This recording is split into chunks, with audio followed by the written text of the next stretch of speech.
طولها زي الإمارة، مش بتتكلم ولا بتزمر. مين دي؟ مين دي يا أصحابي الحلوين؟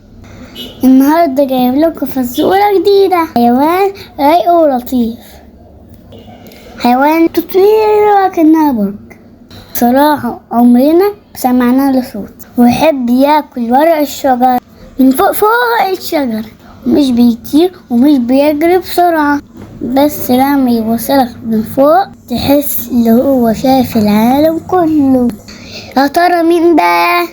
عنده لسان طويل، صاحبه لسان الزرافة طول قد ايه؟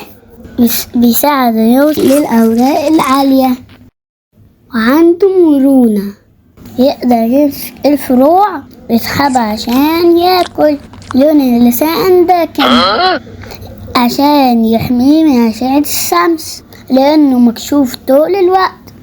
كمان بيستخدم لسانه في تنظيف جسمه.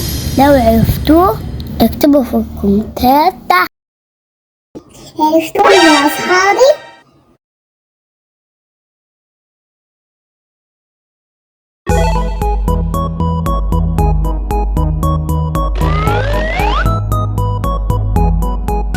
الحيوان العجيب هو الزرافة، أطول حيوان على كوكب الأرض.